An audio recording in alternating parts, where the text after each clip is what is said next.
Right now, noon, UW-Madison speaks out on the Trump administration's plan to revoke visas for Chinese students.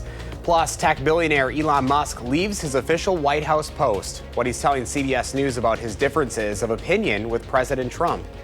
This is News 3 Now at noon. Thanks for joining us. I'm Josh Spreiter. Breaking news as we come on the air on a missing man. Police say he's been found and booked into the Dane County Jail for arson. 53-year-old Vince Hildestad was last seen at 1 a.m. on May 22nd when he was discharged from the murder emergency room. The city of Madison provided an update at 10:15 this morning saying Hildestad was booked into the jail last night for arson in connection to a fire on Blossom Lane.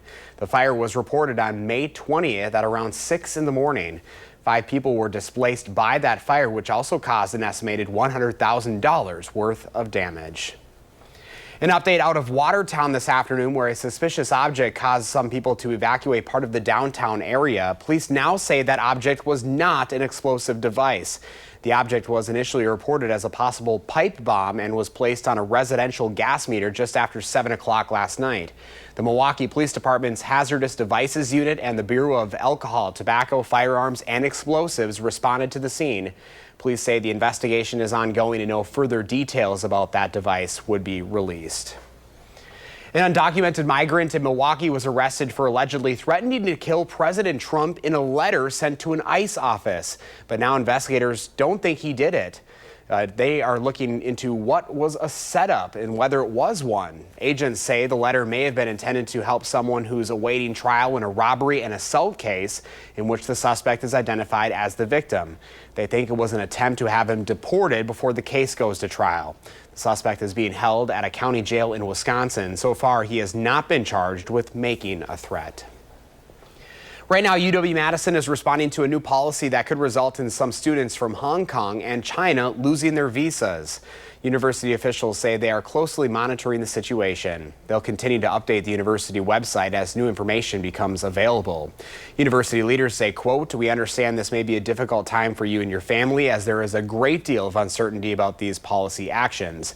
Please know that we are here to support you and we value you as an important member of UW-Madison's community." The state legislature's budget writing committee has begun approving parts of the state budget. This comes after weeks of stalled negotiations at the state capitol. They've approved smaller agency budgets like for the Secretary of State and State Treasurer. They also signed off on the department that oversees professional licenses. They still have work to do on a plan to cut taxes. Yeah, I don't think we're going to talk about the conversations with the governor, so we're pleased that he's meeting with us and our conversations are ongoing, and that's about it. The budget is stalled largely due to debate over tax cuts. Lawmakers are behind schedules and risk missing the June 30th deadline. The state wouldn't shut down if that happens, but any funding increases, including for schools, would be delayed. Some Wisconsin lawmakers are advancing a new LGBTQ equality agenda ahead of Pride Month. State representatives are introducing several bills, including a constitutional amendment to remove same-sex marriage restrictions and legislation to ban conversion therapy for minors. These proposals aim to protect LGBTQ rights and provide legal safeguards statewide. These are not hypothetical issues. I have been contacted by multiple couples who have faced legal challenges to secure equal parental rights. A lack of clear guidance and statutes means same-sex couples have often needed to go to court to have their rights secured, which leads to considerable costs for both families and the state of Wisconsin. The proposed legislation coincides with Wisconsin's statehood anniversary as lawmakers work to address long-standing legal challenges facing LGBTQ families. President Trump is set to appear alongside Elon Musk in the Oval Office as the tech billionaire leaves his official post, advising the administration's Department of Government Efficiency. While the White House says he's departing on good terms and will continue to serve as an unofficial advisor, in an interview with CBS Sunday Morning, Musk reveals there were differences of opinion. It's difficult for me to bring that up in an interview because then it creates a bone of contention. I don't want to, speak out against the administration, but I don't want to. I also don't want to take responsibility for everything the administration is doing. Musk's time as a special government employee led to the layoffs of tens of thousands of federal workers and massive restructuring of agencies. You can watch more of CBS's exclusive interview with Elon Musk this Sunday at 8 a.m. right after Weekend Mornings. Warmer temperatures for today, but we're also tracking that wildfire smoke from Canada. Chief Meteorologist Alex Harrington is here with your certified most accurate forecast. Hi, Alex. Hey there, Josh. Frog in the throat. That's probably case in point there with that smoke that is in the air. We have air quality alerts for Friday going into 6 o'clock in the morning on Saturday. That's for all of the state of Wisconsin in that gray. And no doubt, when we take a look at our Queen Bee radio sky cam, look at this. This looks like maybe an ominous thunderstorm looking sky. That's not thunderstorms. That's the haze that we have in the air, that milky white color. You probably, as we go into the afternoon, be able to smell that smoke as some of that smoke lofts from high up into the sky down towards the ground. And when we look at our current smoke cover, when you see orange, that is indication of smoke in the atmosphere, and it's dark in some cases north and west of the Dells. Coming up in Maine weather in just a little bit, we're going to track this smoke plume when we can expect that plume to get out of the area, or at least hopefully move out of the area. Madison and areas east, this is part 2 of our weather story here with the warm temperatures today. Cold front trying to make its way through may cause a couple of pop-up showers and a couple of pop-up thunderstorms, and some of those pop-up thunderstorms could get on the strong side. No rain right now in Dane County, and as we zoom on out, a couple showers trying to make their way to the ground to the north and to the east up towards Green Bay. We'll use future track to track for any thunderstorms this afternoon and that smoke plume in a bit. All right, Alex, we'll see you then. Thank you. News right now in SSM Health's Time for Kids digital playbook campaign continues, helping families navigate the ever-changing digital world. In the coming weeks, we'll be taking a closer look at our device guide. First, we'll explore why balance is important. Finding the right balance between the digital world and real life is more important than ever. While technology lets us do so much online, doctors say too much screen time can lead to problems like eye strain, headaches, and even higher risks of anxiety and depression. They say kids especially need that balance. SSM Health's Dr. Christopher Harkin recommends setting aside time for face-to-face family interactions. When we are looking at our screen so much, we forget to communicate with each other. And so I think the balance thing is, hey, it's summer. Let's get outside. We've been inside all winter long. Let's get out there and enjoy ourselves. Dr. Harkin says think about what activities your kids enjoy away from screens and consider making places like the dinner table a screen-free zone to help everyone stay connected in real life. Start the conversation by downloading our Time for Kids digital agreement. It has 6 sections we'll be breaking down for you.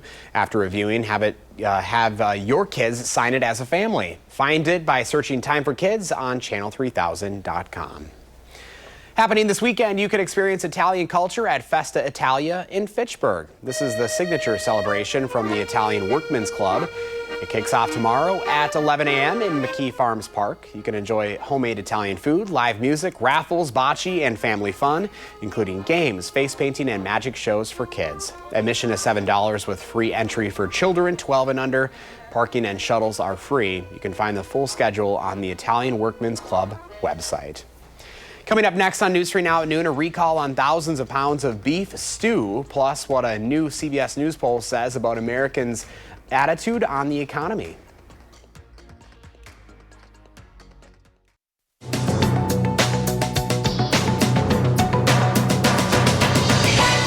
A new CBS News poll shows Americans are a little more optimistic about the economy, with 39% now saying the economy is good, up from 37% last month. Still, many people are worried about their personal finances, with 72% saying they feel concerned and another 65% saying they feel stressed a lot or sometimes. Just 24% of Americans surveyed said their income is keeping up with inflation, with 76% saying theirs isn't. Hormel is recalling more than 250,000 pounds of Dinty Moore beef stew because it may be contaminated with wood. The U.S. Department of Agriculture says consumers should look for 20-ounce cans with a best by date of February 2028. The cans were sold nationwide. And Chick-fil-A is keeping it peachy this summer. The chain is bringing back its peach milkshake on June 9th, marking the seasonal favorite's 16th year. Chick-fil-A is also releasing the new peach frozen lemonade. That's your CBS News Money Watch report. For more, log on to CBSMoneyWatch.com. At the CBS Broadcast Center, I'm Jesse Mitchell. Here's a look at the stock numbers right now. The Dow is down 189 points, NASDAQ down 275, and the S&P 500 down this hour 58. All Our Call for Action volunteers are in the building taking your consumer complaints and taking action on your behalf. You can call for action at 608-270-2833 or submit a claim anytime at channel3000.com/call-for-action.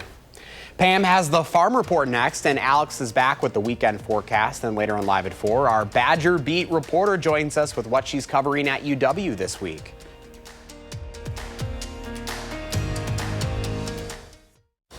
Time now for farm news. Here's Pam Yankee with the Midwest Farm Report.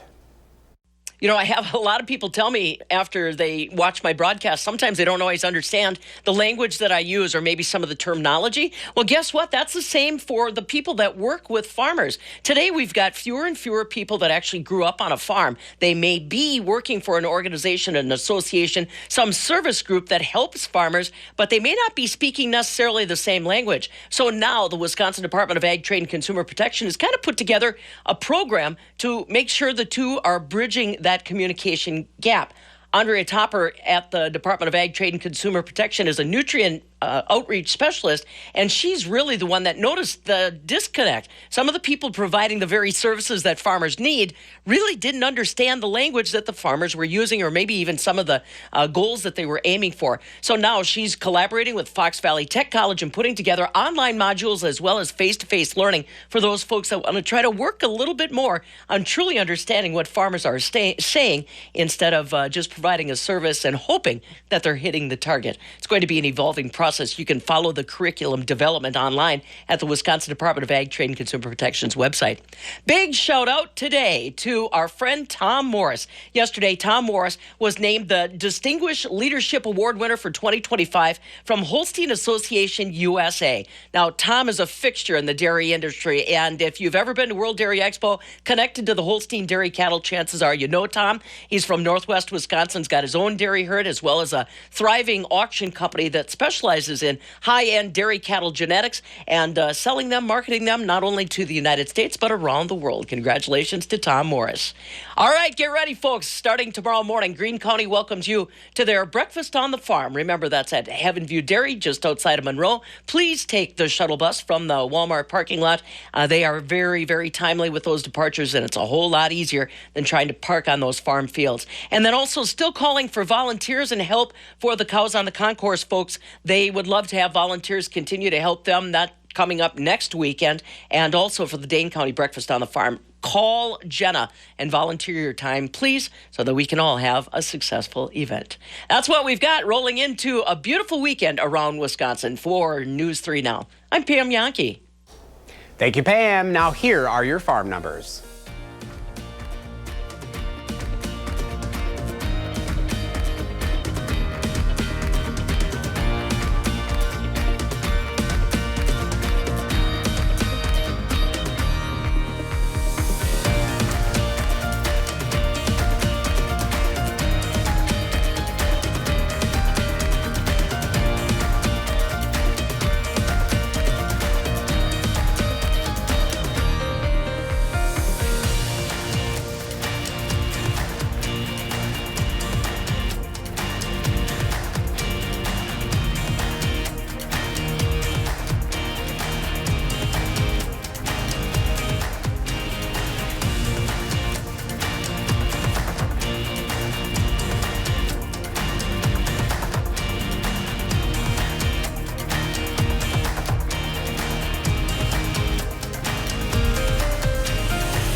Some warmer weather ahead for us this weekend. Here's First Warren Chief Meteorologist Alex Harrington with the forecast. Hi, Alex. Hey there, Josh. Warmer weather. That's why we got the gold shades on for a warm-up day as we go into Saturday into Sunday. Temperatures getting up to near 80 degrees this weekend. But we got to talk about two other parts of the forecast first. First, our storm chances for today. Best chances are late afternoon through the early evening, mainly Madison and areas to the east. So let's say I-39 right down through the center part of the state and areas to the east. Better chance chances for a couple of thunderstorms. Widespread severe weather is not expected at this point in time. Part number 2, the air quality alert for the entire state. For PM 2.5, you can just think about this as smoke particles in the atmosphere. And I want to start right there. When we look at our Queen Bee radio skycam, that dark gray sky, that's not a thunderstorm approaching Platteville.